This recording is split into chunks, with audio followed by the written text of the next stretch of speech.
So, having the ace monsters of the two stars of Roa Roman together on the same field at once was bound to happen at some point in Sevens.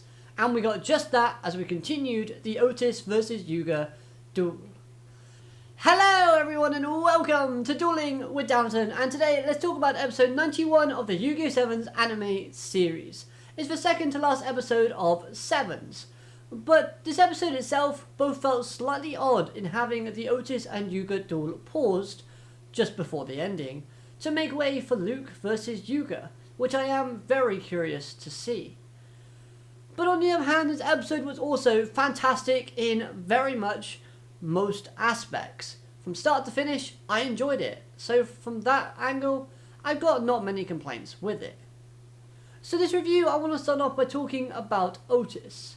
He let loose his reasons and explained why he's doing all of these schemes throughout the series.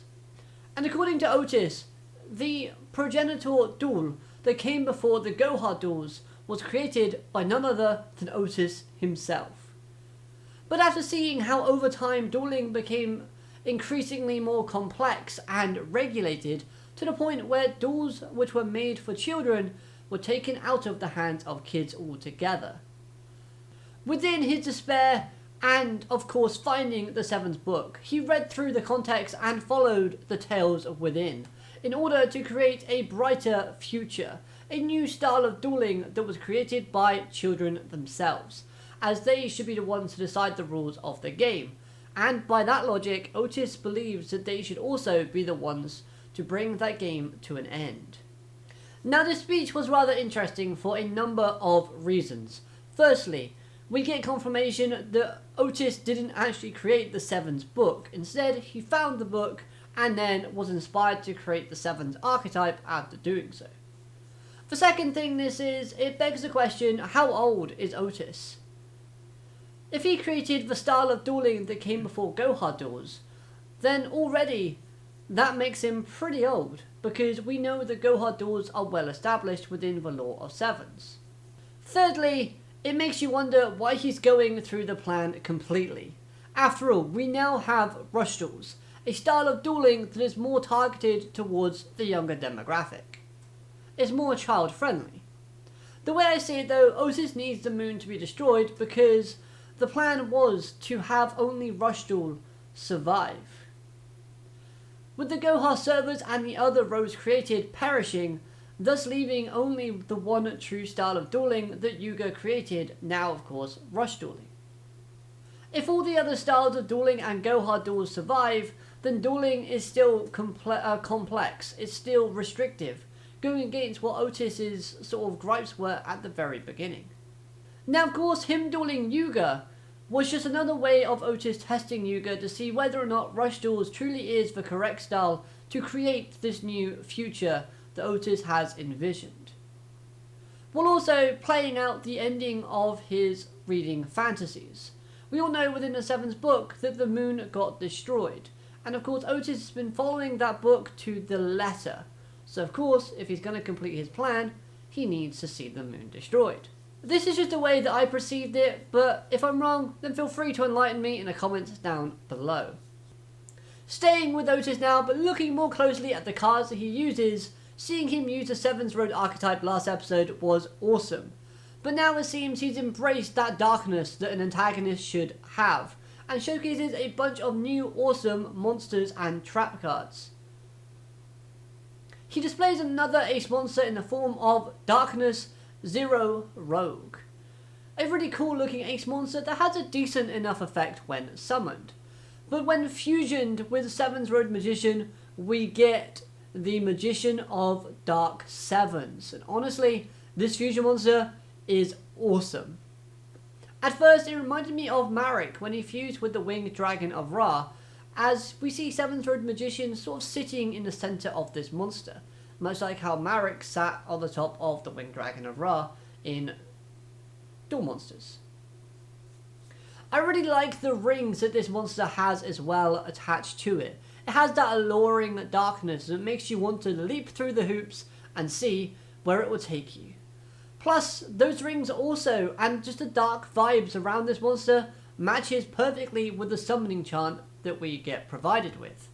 where Otis states, "No matter if dreams, courage, friendship, providence, rock, or pride light the way, the magician born from darkness will beckon all to despair." Now this summoning chant being awesome, but also being the exact opposite of Yuga's normal Sevens Road magician chant, with the magician of Dark Sevens is talking about how there are a lot of positive emotions, but they stand no chance against the gripping, cruel coldness of despair. He's saying that basically even if you have courage, even if you have dreams, even if you have friendship, it doesn't stand a chance in the face of this monster, because it's all going to be brought under the veil of darkness. I haven't even mentioned this monster's skill yet. The thing is busted, having a continuous effect that keeps your monster at a really high level of attack points. I think in Otis's case in this episode, he has it at 5,800 before the field spell kicks in. Plus, being able to avoid battle damage involving other monsters is still a pretty decent effect. The combination of trap cards and spell cards Otis uses throughout this duel helps to keep this monster alive and aids him in supposedly winning this duel by the end of the episode. The episode for Otis at least helps give him more of that final boss energy that we've come to see from different antagonists within Yu-Gi-Oh! He's nearly beaten the protagonist and has managed to create tension within this duel. The shot of Roman, Asana and Roa plus Nail realizing that this might actually be the end for him despite all of the efforts they put in to get to this point was actually quite heartbreaking and emotional. We see Roman cry, and you know what?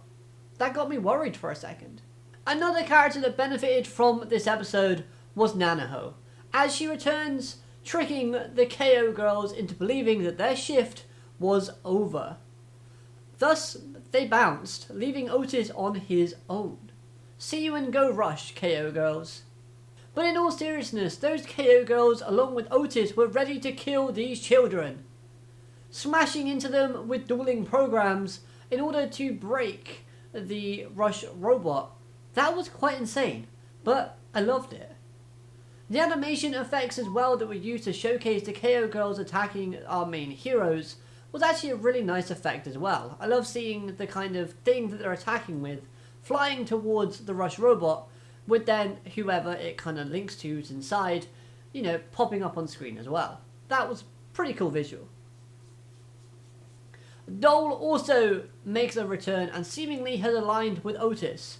Now, does this mean that Dole is actually good and Otis is just playing the role of the villain still? Or does it mean that Dole and Otis have been working together all this time? Who knows? Hopefully that gets expanded upon, but it's not likely based on what we got left to go over in the next and final episode. I'd like to have seen Nanaho do more throughout the series, but I guess it can't be helped. So she helped out the crew, saved Yuga actually. Can't complain on that front. Let's move on. Now this book tells us that the young magician watched with sadness in his eyes as the moon got destroyed. And with Yuga being the so-called young magician sort of personified, he's leaving his friends behind to self-sacrifice himself because he knows that a Rush robot doesn't have much time left. It can't take any more damage, and with defeat looming over our heroes, our protagonist acts brave and goes off into the distance to meet his fate. But wait, Luke isn't happy about that at all. And with the power of the Luke man, he chases after Yuga, ordering one final duel. And if Luke wins, then Luke joins Yuga. But if Yuga wins, Luke has to return to everyone else. Now this stipulation really has me in a pile of confusion, as I really am unsure as to who is winning this next duel, as I want to see Yuga finally beat Luke. But at the same time, would giving Luke his first loss, which results in him leaving his friend to possibly die, be the right decision? Like, let's say for example Luke does lose, which is pretty much the most important duel of his life at this moment in time. Yuga goes off on his own and does end up dying. That's going to mentally mess up Luke in the long run. Yuga probably thinks that this sacrifice is brave and noble, despite knowing that his friends would have never approved of these actions if they knew what was going to happen before it happened. So, for that reason, I still think that Yuga has a plan that isn't 100% foolproof or certain of success, but it does have a high success result, meaning he's okay to risk his own life.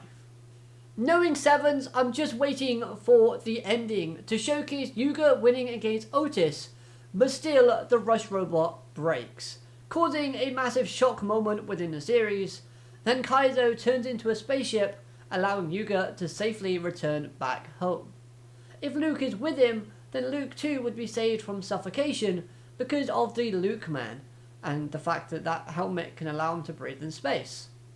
But even though Luke and Yuga might be dueling each other next episode, within this episode they fuse together the Ace monsters, bringing forth Sevens, Gears, the Magician Dragon Knight, which I think we can all agree reminds us of Dragon Master Knight within Duel Monsters. Now this monster I thought was awesome, but at first I wasn't too keen on the design, but now after seeing it a few times I do quite like it. It's growing on me. Sevens Gears effect combines both Ace Monster materials effects. They get the best qualities of both monsters, because one skill allows you a power up based on the monsters in your graveyard based on their typing, while the other effect of this monster allows you to attack twice. So all in all, pretty powerful.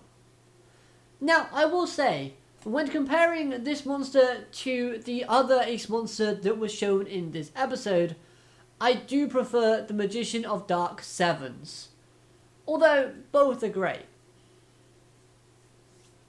Overall, this episode was very exciting and high energy, and we had a lot of cool moments throughout. This of course helped increase my enjoyment of the episode, but I think one thing that really stood out to me the most was the music. Throughout this episode, the music was perfect and matched every situation accordingly. The animation was a little bit janky here and there, but it was great when it mattered the most.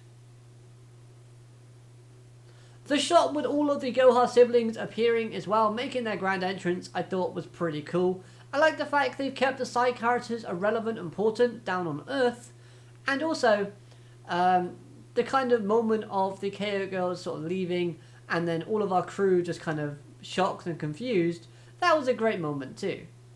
I really like the twist that this duel between Otis and Yuga has given us, as it built up some suspense moving into the final episode. When the duel resumes, will it be another loss for Yuga and the first win of the series for Otis?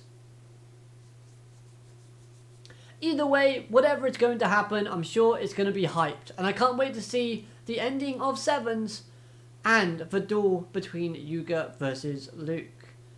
I'm excited, I hope you guys are as well. Let me know what you think will happen in the final episode down in the comment section below. Will Luke win or will Yuga win? What are you picking? Other than that though, hope you've enjoyed this review. Like, comment, subscribe, all that good stuff, and I'll be seeing you next time. Have a great day, alligator, matane, goodbye.